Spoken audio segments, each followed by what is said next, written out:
नमस्कार, मैं नीरज पारिक आप सभी के साथ। दुनिया में एक बहुत बड़ा मसला हो गया। मसला ये हुआ कि एक देश के राष्ट्रपति को दूसरा देश सेना उतारता है। सेना उतार के उसके रेजिडेंस में एंट्री लेता है और उसके बेडरूम से उसकी वाइफ के सहित उसको उठा करके ले जाता है। और पूरी दुनिया के अंदर इसकी अजीब तरीके से चर्चा होने लगती है। अब चर्चा जिस तरीके से होती है उस पे तीन धड़े दुनिया में बनते हैं। कुछ लोग न्यूट्रल रहते हैं, कुछ उसके पक्ष में बोलते हैं, तो कुछ उसके पूरी तरह से विपक्ष में आ जाते हैं। ये बात बड़ी क्लियर और स्पष्ट है कि अमेरिका का सीधा उद्देश्य जो है इस सारे इवेंट के पीछे वो यहां के ऑयल को कंट्रोल करना है, क्योंकि ऑयल का भूखा अमेरिका इसी भी हद तक पहुंचा है। वो एक सहज बात उसके लिए हो सकती है। कल एक वीडियो हमने बनाया था इसी मुद्दे के ऊपर, आप चाहें तो वीडियो देखिएगा। किस प्रकार से डिस्कशन हमने वहां पे दिया है कि क्यों पेट्रोल के पीछे वो पड़ा है। अब साथियों, बात यहां आ रही है कि अब ये जो डिसीजन हुआ, अमेरिका ने जो निर्णय लिया और निकोलस मादुरो जो कि वेनेजुएला के सिटिंग प्रेसिडेंट थे उनको वहां से उठा करके वो ले गया।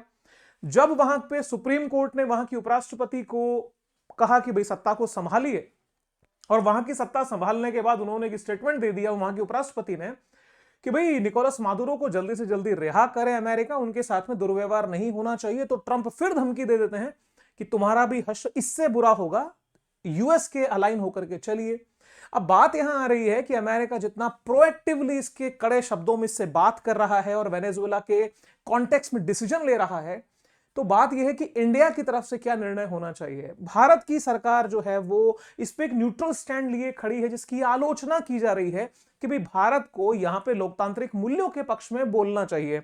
और जो लोग उस विचारधारा को लेकर आगे बढ़ रहे हैं वो शायद एक इतिहास को भूले जा रहे हैं, जिसे कहते हैं कि टिट फॉर टैट दुनिया देती है। जब भारत के साथ में बहुत सारे देशों का व्यवहार जिस पक्ष में होता है, तो क्या भारत को उसी भाषा में जवाब देना चाहिए या नहीं देना चाहिए। सारी चर्चा आज की इसी मुद्दे के ऊपर हम यहां करने वाले हैं। साथियों, कुछ समय पहले से ही वेनेजुएला और चाइना के बीच विवाद बढ़ गया था। तब भी हमने चर्चा की थी कि अगला स्टेप क्या हो सकता है। अंदेशा हमने यहां लगा के दिया था कि पूरी संभावनाएं हैं कि अमेरिका जो है वहां के राष्ट्रपति के अगेंस्ट में कोई बड़ा स्टेप ले सकता है, लेकिन इतना बड़ा स्टेप लेगा इसकी उम्मीद किसी को थी नहीं। अमेरिका को जो करना था वो उसने कर लिया। जड़ के अंदर क्या है? जड़ के अंदर पेट्रोल है। पेट्रोल इसलिए क्योंकि पेट्रोलियम के लालच में, चाहे फिर वो ईरान हो, वो इराक हो, वो इसके अलावा लीबिया हो या इजिप्ट हो, जहां कहीं भी उसको महसूस हुआ है कि मेरा जो ऑयल अगर वहां से प्राप्त हो सकता है, ऑयल से इकोनॉमी वो अपने बिल्ड कर सकता है, तो इस तेल के भूखे देश ने वहां पे आक्रमण किए हैं। लोकतंत्र को बचाना एक ड्रामा है, क्योंकि वही बात है, कल भी हमने उदाहरण दिया था कि पहले आप जहर दे दीजिए और फिर कहिए कि अरे तुम्हारी तबीयत बिगड़ गई, कैसे हुआ। तो सारा माहौल पहले बिगाड़ने का श्रेय अमेरिका को जाता है। वेनेजुएला के ऊपर पूरे सारे सैंक्शंस लगा दिए, उसके बाद में बैंकिंग सिस्टम से कट कर दिया। अल्टीमेटली होना क्या है, इस ग्लोबलाइज वर्ल्ड में अगर किसी देश को आप बैंकिंग नेटवर्क से बाहर कर दोगे, किसी देश के ऊपर उसके सारे एक्सपोर्ट प्रोडक्ट्स, उसको एक्सपोर्ट पूरी इकोनॉमी को कोलैप्स कर दोगे, तो वहां पे इन्फ्लेशन बढ़ेगा। और आश्चर्यजनक रूप से 2012 से लेकर के साथियों 2020 तक अप्रॉक्स 70% इकोनॉमी वहां की श्रिंक हो गई। और आश्चर्यजनक रूप से 1,30,000% की इन्फ्लेशन, महंगाई जो है वो वहां बढ़ गई। फिर अनुमान क्या लगवाया गया? अरे भाई देखो कितने नाकारा वहां के राष्ट्रपति हैं, कितनी नाकारा वहां की सरकार है, काम ही नहीं करते, बर्बाद करके रख दिया।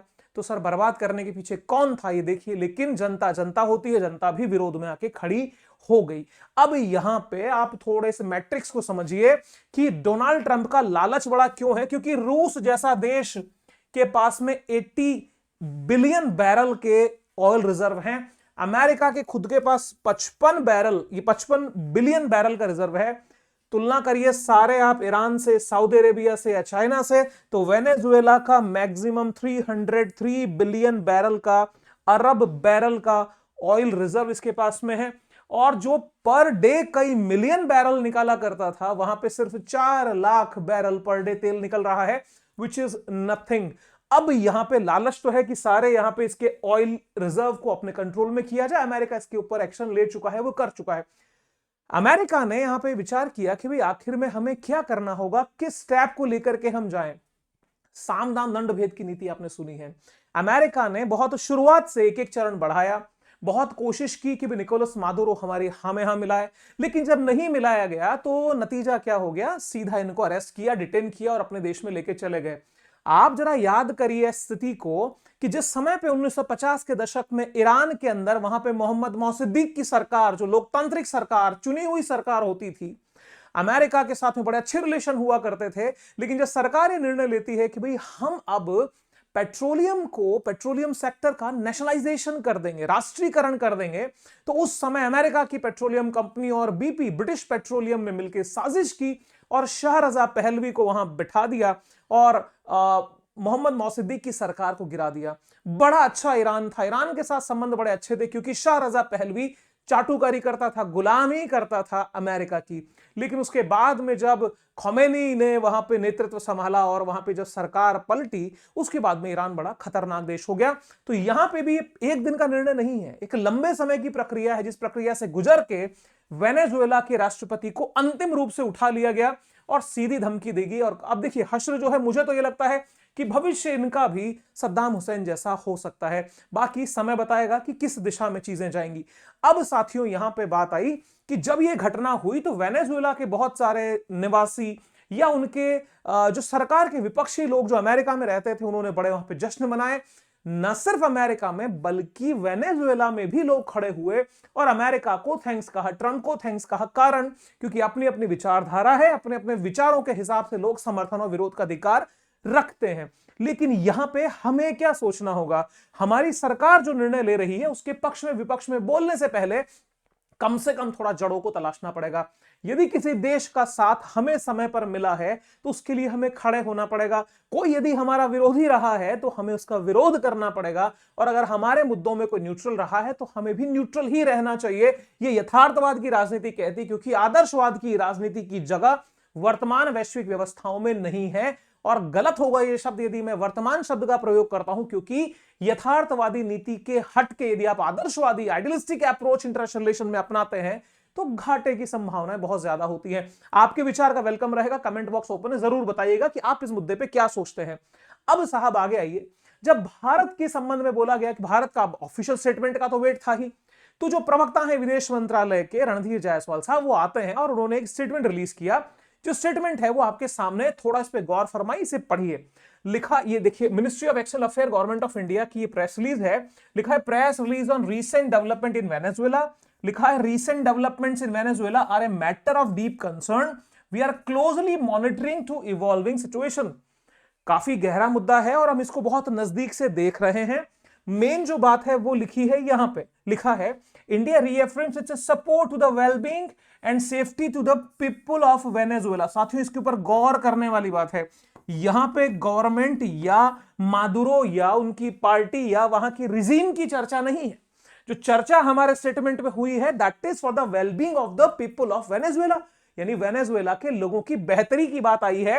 We call upon all concern to address issue peacefully through dialogue assuring peace and stability in the region। हम बहुत ही डिप्लोमेटिक हमने यहां पे स्टेटमेंट दे दिया, कहा कि भैया देखो हमारा विचार ऐसा है कि जनता का भला रहे, जो भी निर्णय हो ठीक होना चाहिए, संवाद के थ्रू करिए, शांति को स्थापित रखते हुए करिए और स्थिरता की विचार रखिए कि क्षेत्र में स्थिरता बरकरार रहे।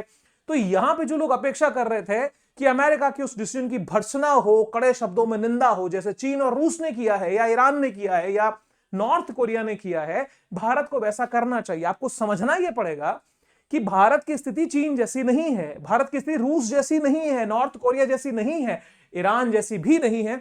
वो जो कर रहे हैं वो उनके कॉन्टेक्स्ट में ठीक है, क्योंकि उनके रिलेशन अमेरिका से या उनके जो हितों का टकराव है वो एक अलग दिशा से बयान होता है। भारत के रिश्ते उस प्रकार से बने हुए गुथे हुए नहीं है। साफ समझिए, जितनी सीढ़ी की हाइट होगी पैर उतना ही ऊंचा और नीचे रखना पड़ेगा। आप कहेंगे जी सीढ़ियां तो बड़ी ऊंची है, हमारे घर की सीढ़ी तो बड़ी छोटी है, हम तो छोटे कदमों से चलेंगे। सर पैर तुड़ा लोगे, नीचे भी गिर जाओगे। तो वही निर्णय हमें अपने देश के कॉन्टेक्स्ट में समझ के लेना है। तो साहब बड़ा सीधा सरल दिया और कह दिया कि भाई इंडियन एम्बेसी जो है वो भी वहां पे काम कर रही, जो हमारे इंडियन वहां रह रहे हैं उनके लिए हम ध्यान वहां रखेंगे। तो इस बात की आलोचना कड़वी होने लगी। बात थोड़ा सा इतिहास को समझो, पहले वर्तमान लाभ को देखो। ये टाइम्स ऑफ इंडिया की जनवरी 5 यानी आज की 2026 4:18 सुबह की एक खबर आती है। खबर ये कह रही है यूएस होल्ड्स ऑन ऑयल। यदि यूएस जो है वो वेनेजुएला के ऑयल सेक्टर को कंट्रोल कर लेता है may help India recover 1 billion dues. इससे भारत के $1 बिलियन, सर आज अगर मेरे ख्याल में 90 रुपीज के आसपास में अगर है तो ये 90 अरब रुपए यानी 100 अरब 1 खरब रुपए की सर बात है। 1 बिलियन यूएसडी के ड्यूज जो है वो हमारे रिकवर होने में हेल्प होगी। अब बात यह है कि साहब 1 बिलियन यूएसडी या 90 अरब रुपयों को क्या उस नैतिक पक्ष से तोला जाए? क्या ये कहा जाए कि नहीं जी वहां एक राष्ट्रपति को उठा ले गए, आप दुनिया के पुराने लोकतंत्र हो, हरकत करने वाला दुनिया का सबसे बड़ा क्या माफ कीजिएगा, आप सबसे बड़े लोकतंत्र हो, जो हरकत कर रहा है वो दुनिया का सबसे पुराना लोकतंत्र है, तो डेमोक्रेटिक वैल्यूज के फेवर में आपको उसके अगेंस्ट जाना चाहिए। साहब पहली तो बात यह है कि भारत का बड़ा स्टेक यहां पे उलझा हुआ है जिसके सुलझने की पूरी पूरी उम्मीद है। अब यहां पे क्या है सर कि वेनेजुएला में, अच्छा एक और बात समझिए, बिजनेस टुडे ने इस बात को एक अलग ढंग से बहुत डिटेल में पेश किया है, मैं रिकमेंड करूंगा पढ़िएगा बिजनेस टुडे की वेबसाइट पे जाके। एक्सप्लेन में लिखा है हाउ वेनेजुएला क्राइसिस में benefit Indian upstream oil stocks. Bharat के जो अपस्ट्रीम ऑयल स्टॉक्स है उनको इससे हेल्प होगी, भारत के पेट्रोलियम सेक्टर को इससे मदद मिलेगी। जो चर्चा मैंने की है उसी का विस्तार यहां पर इन्होंने दिया है। साथियों वेनेजुएला दुनिया के सबसे बड़े ऑयल भंडार में से एक है और भारत की भी ऑयल कंपनीज वहां पे 2020 के पहले तक लगातार काफी लंबे समय से काम कर रही थी। ये 2020 के बाद में अमेरिका ने जब यहां पे रिस्ट्रिक्शंस लगाए, यहां पे सैंक्शंस लगा दिए, भारत ने अपने इंपोर्ट को रोक दिया। अब ऐसा थोड़ी था कि वहां की वेनेजुएला की कंपनियां ही सिर्फ इंडिया को तेल देती थी, भारत की भी मेन ऑयल कंपनीज ने अपनी वहां रिफाइनरीज, अपने वहां पे जो थे, जो पेट्रोलियम जो एक्सकर्शन वहां के काम होता है उसके लिए एरिया लीज पे लिए थे। बड़ा भारी इन्वेस्टमेंट इंडियन कंपनीज ने वहां किया हुआ था। 2020 के बाद में सारा मामला वहां पे ठप पड़ गया। उसके बाद में भारत ने रुख किया था रशिया का, और रशिया के बाद में भी फिर आपको यूक्रेन वाला मुद्दा पता ही है कि हम पे सैंक्शंस वगैरह लगे। अब यहां पे पेट्रोलियम तो भारत की नेसेसिटी है, सिक्योरिटी हमें चाहिए। अब साहब थोड़ा सा इस ग्राफ को देखिए जो कि बिजनेस टुडे ने ही इसको डिटेल एनालिसिस किया है। इसमें यह ग्राफ हमारे लिए सबसे इंपॉर्टेंट है, significant drop in imports by India post sanctions. आप देखिए ये ग्राफ किस तरीके से, ये तो सारे पोर्ट्स के नाम है, आप मेन डायग्राम ये देखें, यहां से सीधा ये ड्रॉप कर गया। 2019 से 2020 में ये ड्रॉप यहां पे दिखता है और ना के बराबर जीरो। उसके बाद में कुछ हल्का फुल्का भी जो है वो जारी है, मामूली कोई नाम मात्र का इंपोर्ट आज भी हम करते हैं। तो साहब इस स्थिति से कैसे निजात मिलेगा, क्योंकि भारत को अपनी ऑयल पेट्रोलियम सिक्योरिटी भी देखनी है, हमारी वहां कंपनी ऑलरेडी काम कर रही थी। तो अगर वेनेजुएला के उस ऑयल रिजर्व्स पे अमेरिका कंट्रोल करता है, ये एक ऐसी रिजीम वहां जाके बैठती है जो अमेरिका के फेवर में काम करेगी, तो इंडिया का उसको बेनिफिट होना है। अब इसका सबसे बड़ा क्या है, भारत की एक बड़ी मेजर कंपनी है इंडियन ऑयल, वो वहां पे काफी भारी पैसे वहां पे लगा करके वो बैठी है और दे आर वेटिंग कि ये सैंक्शंस जो है वो हटे तो जाकर के इनकी जो इकोनॉमी है, इनकी कंपनी की स्थिति जो है उसमें सुधार आ जाए। अब बात यह है कि भारत को करना क्या चाहिए, मादुरो के पक्ष में खड़े हो, मादुरो के विपक्ष में खड़े हो। देखिए विपक्ष में तो हम खड़े नहीं हैं, हमने बहुत ज्यादा पक्ष की बात भी नहीं करी, सिर्फ न्यूट्रल स्टैंड हमने ले लिया। न्यूट्रल स्टैंड लिया तो अब एनालिसिस जो हो रहा है जियोपॉलिटिक्स का, मुझे लगता है शायद वो एक कोना मिस कर रहे हैं जियोपॉलिटिक्स की गहराई में, जिसे हम रियलिज्म कहते हैं, जिसे हम यथार्थवाद कहते हैं। वो कुछ उदाहरण लेकर के सामने आते हैं और एक बात रखते हैं कि देखिए जी मादुरो का तो रिलेशन पुतिन से भी बड़ा जबरदस्त है, मादुरो का रिलेशन चाइना से बहुत अच्छा है, ब्राजील से बहुत बेहतर है, और उन सब में बड़ी बात रशिया के साथ तो आप कैसे कॉम्प्रोमाइज करोगे? कल को रशिया नाराज हो गया तब फिर क्या होगा? आप बात समझिए कि जो मादुरो है, मादुरो का 1986 की बात बताता हूं, बहुत ध्यान से और गौर से सुनिएगा। 1986 के दौर में ये जाते हैं क्यूबा पढ़ने के लिए, और वहां से बचपन से ही इनके दिमाग में जो सोशलिज्म है वो पनप रहा था। क्यूबा जैसे देश में जब वो गए और वहां पे उन्होंने पढ़ाई की, दिमाग में सोशलिज्म एकदम फिट था। अब सोशलिज्म की वैल्यूज वो लिबरल डेमोक्रेटिक वैल्यूज से मेल नहीं खाती, तो अगर मेरा विचार आपसे मेल नहीं खाता तो आप गलत नहीं है तो मैं भी गलत नहीं हूं। यहां पर क्या होता है, मादुरो जब अपने देश वापस लौटते हैं, ये बस कंडक्टर बनते हैं, बस ड्राइवर बनते हैं, माफ कीजिएगा।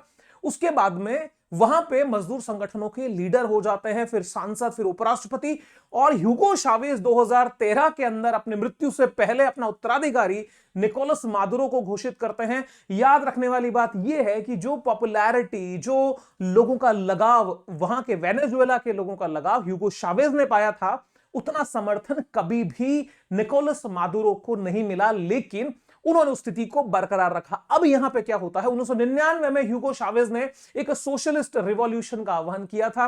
वहां से धीरे धीरे नेशनलाइजेशन ऑफ पेट्रोलियम कंपनी होना शुरू हुआ, और वही नेशनलाइजेशन की लड़ाई ह्यूगो चावेज से भी यूएसए की थी, और वही लड़ाई जो है वो निकोलस मादुरो से भी आ गई। अब अंत में क्या होता है, अंत में होता है कि भैया पेट्रोलियम पे कंट्रोल चाहिए, रोकड़ा चाहिए, सारी समस्याओं की जड़ यहां। लेकिन अब एनालिसिस करने वाले कहते हैं कि जो रशिया साथ बोल रहा है, चाइना बोल रहा है, नॉर्थ कोरिया भी बोल रहा है, तो हिंदुस्तान को तो घाटा हो जाएगा। सर बात ये समझिए, ये जियोपॉलिटिक्स है।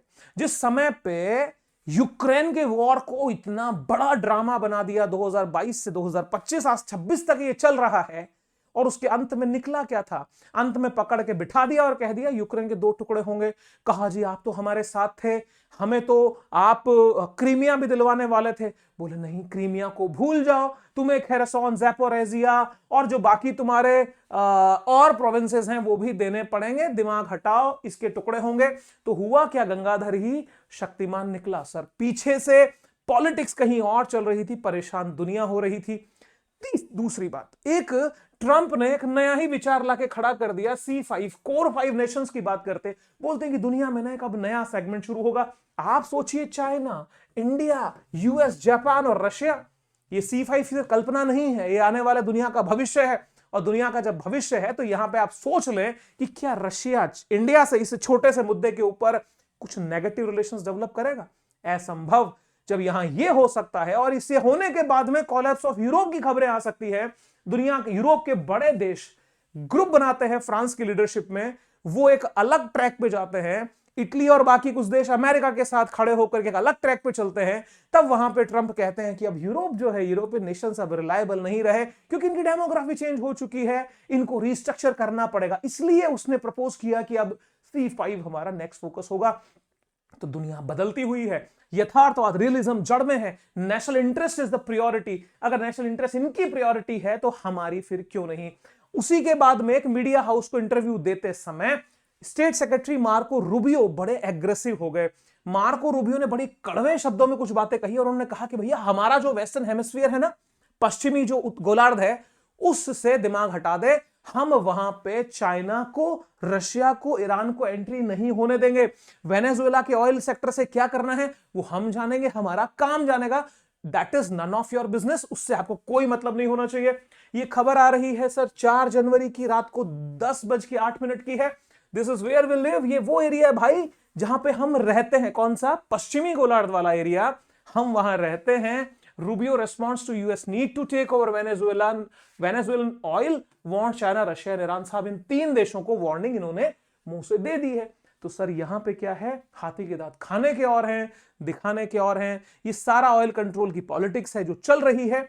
इसके बीच में आप इस नक्शे को देखो, ये नॉर्थ अमेरिका जहां खत्म होता है, ये साउथ अमेरिका की अपर साइड में ये कोलंबिया है जो कैरेबियन सी के पास आता है, और ये जो देश आप देख रहे हैं यही क्यूबा है जिसने भी अमेरिका की छाती पे मूंग दल दिए थे। याद करिएगा, जो परमाणु जो पनडुब्बी एकदम तैनात कर दी थी, वो जब परमाणु मिसाइल तैनात कर दी थी सेकेंड वर्ल्ड वॉर के दौरान, माफ कीजिएगा कोल्ड वॉर के दौरान, जिसे हम गन बॉट डिप्लोमेसी कहते हैं।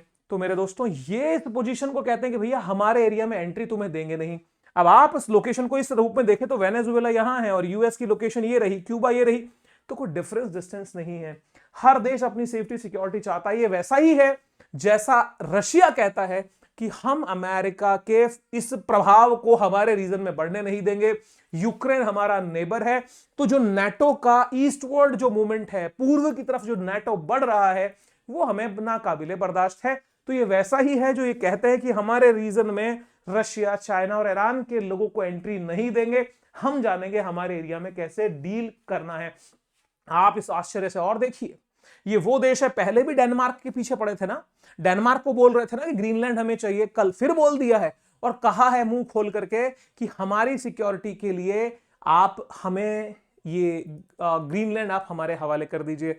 अब आप देखिए, और फिर कहा है उसी के डेनमार्क के प्राइम मिनिस्टर ने कि भैया डराना बंद करो। ये अपने अपने नेशनल सिक्योरिटी के इश्यूज पे दुनिया चलती है। जब ये आए थे जनाब, मेक अमेरिका ग्रेट अगेन का नारा देके आए थे, जनता से वोट लिए थे, तो कुछ तो इनको दिखाना पड़ेगा कि हाँ हाँ we are taking some action, क्योंकि बहुत सारे मुद्दों पर ये फिसड्डी सिद्ध हुए हैं। अब अमेरिका को ग्रेट कैसे बनाएंगे, अर्थव्यवस्था में दम कैसे आएगा, वो आएगा व्यापार से। व्यापार का जड़ अमेरिका की रही है, वो रहा है पेट्रोलियम। पेट्रोलियम के पीछे पड़े थे और पड़े रहेंगे, इस बात को हमें समझना पड़ेगा। अब साहब यहां पे जब ये बात, ये जो न्यूज आप देख रहे हैं, ये नवंबर 2025 की है। नवंबर 2025 में जिस समय के ऊपर अमेरिका ने हमले करके वेनेजुएला की जो बोट्स को उड़ा दिया था, कुछ वहां से बॉम्ब शेलिंग भी की थी, तब मादुरो ने क्लियर कट रिक्वेस्ट किया था इन तीनों देशों से। तो ये वही तीन देश आज रूबियो ने हाईलाइट करके कह दिया कि भैया इन तीन देशों की एंट्री नहीं है। आज की ही टाइम्स ऑफ इंडिया की ये न्यूज देखो, China, Russia, Iran join force against Trump action. तीनों देश खिलाफ आके खड़े हुए हैं, लेकिन इस बात को समझ लीजिए कि कोई मिलिट्री एक्शन यहां पे नहीं लेगा। ये ड्रामा जो है वो दुनिया में चल रहा था। अब फिर वही बात घूम के आएगी कि जब ये लोग खड़े हैं तो आप क्यों नहीं खड़े हैं मोदी जी? भाई इसलिए नहीं खड़े हैं क्योंकि इनकी कंडीशन में हमारी कंडीशन में अंतर है। दूसरी बात, मुद्दा जब ये देखा जाए कि दुनिया बढ़ चुकी है तीन दड़ों में, आप कहां खड़े हो, आप न्यूट्रल खड़े हो, तो साहब इस कश्मीर मुद्दे को देखिए। सन 47 से लेकर के जो आज 2026 चल रहा है, ये बात किसी डॉक्यूमेंट में मिले ना मिले, मेरा रिसर्च है जो मैंने काफी देर मैंने लगाई, इस पॉइंट को रिसर्च किया कि 1947 से कश्मीर इशू, क्योंकि इंडिया का अगर जियोपॉलिटिकली देखा जाए तो मेजर इशू कश्मीर इशू है, बाकी अरुणाचल चाइना के साथ बॉर्डर डिस्प्यूट है।